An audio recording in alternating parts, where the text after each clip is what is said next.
اور یقیناً آپ کے لیے بھی نمازوں میں سب سے زیادہ مشکل نماز فجر کی نماز ہوگی، جس میں نیند کا غلبہ اس قدر ہوتا ہے کہ انسان بامشکل اٹھتا ہے۔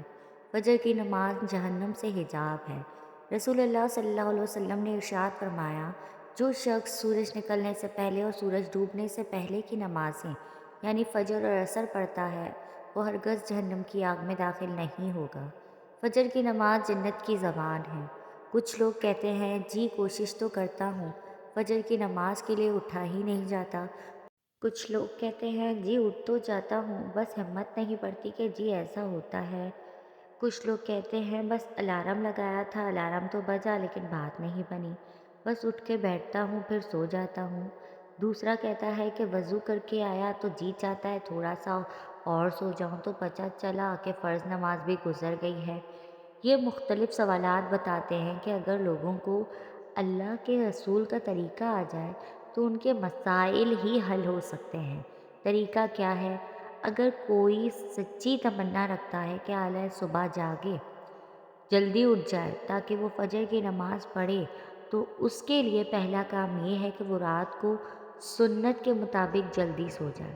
اگر آپ کے پاس کوئی مہمان آ گیا تو اس کی خاطر تواضع کرنے کے لیے آپ لیٹ ہو سکتے ہیں، لیکن اگر آپ کے پاس کوئی عذر نہیں تو آپ کو اگر سنت سے پیار ہے تو آپ کو جلدی سو جانا چاہیے۔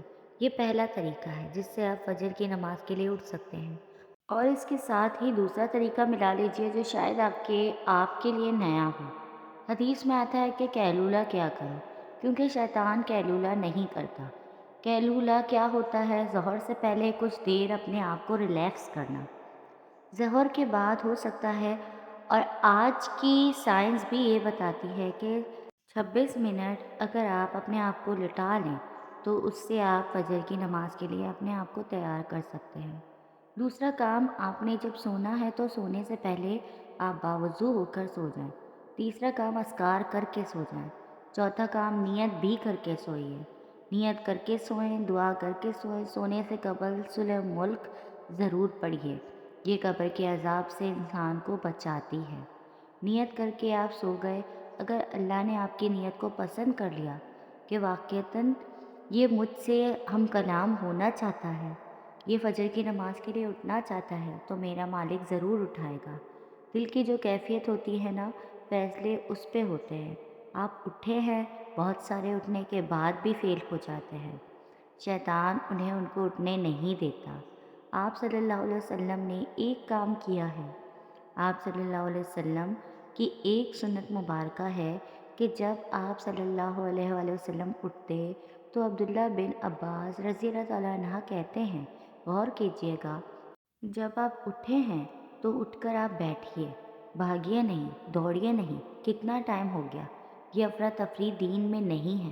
بڑے آرام سے، تحمل سے، سکون سے، وقار سے ہم کس کے لیے اٹھے ہیں؟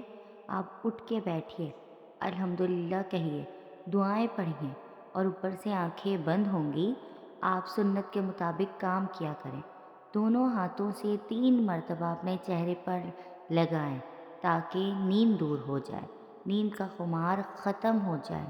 اٹھتے وقت بھی آپ کو دعا پڑھنی چاہیے، اللہ تیری ہی تعریف ہے جس نے دوبارہ مجھے صحیح سلامت زندہ کر دیا۔ میں اللہ کے نام پہ سوتا ہوں، اٹھوں گا بھی اسی کے نام پہ۔ میں اللہ کے نام پہ ہی مرتا ہوں اور زندہ کیا جاؤں گا۔ یہ غور کیجئے، یہ چھوٹی موت ہوتی ہے۔ اللہ جب کسی کو سلاتے ہیں تو اس کی روح قبض کر لیتے ہیں، چاہے تو وہ واپس کر دے، چاہے تو واپس نہ کرے۔ رسول اللہ صلی اللہ علیہ وسلم کا طریقہ کہ وہ دعا پڑھتے اور اپنا چہرہ انوار پر ہاتھ پھیرتے اور سورہ آل عمران کی آخری آیتیں پڑھتے ہیں۔ جنہوں نے اللہ کی قریب ہونا ہوتا ہے وہ اللہ کے رسول کے زندگی کو فالو کر رہے ہوتے ہیں۔ مسواک پڑھی ہے اور آپ اٹھتے ہیں، اپنے چہرے پر ہاتھ پھیرنے کے بعد سورہ آل عمران کی آیتیں پڑھنے کے بعد پہلا کام مسواک کرتے ہیں۔ نیند کی رہی صحیح کسر بھی نکل جاتی ہے، کہاں سے آئی کہاں گئی کچھ پتہ نہیں، تر و تازہ اٹھا۔ رسول اللہ صلی اللہ علیہ وسلم نے فرمایا تھا، اپنے منہ کو صاف ستھرا رکھا کرو، یہ قرآن کے راستے ہیں۔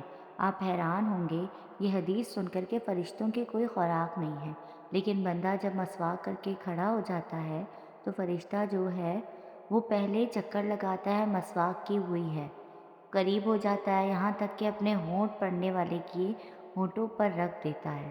جو مسواک کر کے قرآن کی تلاوت کرتا ہے تو وہ تلاوت فرشتے کی خوراک بن جاتی ہے، لیکن اگر اس نے مسواک نہ کی ہو تو وہ قریب نہیں آتا، پیچھے رہتا ہے۔ اب سوال پیدا ہوتا ہے کہ ٹوتھ برش بھی تو کیا جا سکتا ہے۔ آپ کر سکتے ہیں، منع نہیں کر رہے، لیکن یاد رکھنا مسواک کا متبادل نہیں ہے۔ یہ مسواک کرنا سنت ہے اور جو اس کے فوائد ہیں آپ تصور نہیں کر سکتے۔ تو اب آپ کو کیا کرنا ہے کہ رات کو جلدی سو جانا ہے، رات کو سونے کے مسنون اعمال کر کے سوئیں، کسی سے صبح اٹھنے کے لیے کہہ کر سوئیں، الارم لگا کر سوئیں اور الارم کو اتنا دور رکھیں کہ اپنے اسے بند کرنے کے لیے خود چل کر نہ جانا پڑے۔ آپ کو میری ویڈیو پسند آئی ہو تو لائک، کمنٹ اور شیئر کریں اور میرے چینل اسرا یوسف کو سبسکرائب کریں۔ جزاک اللہ۔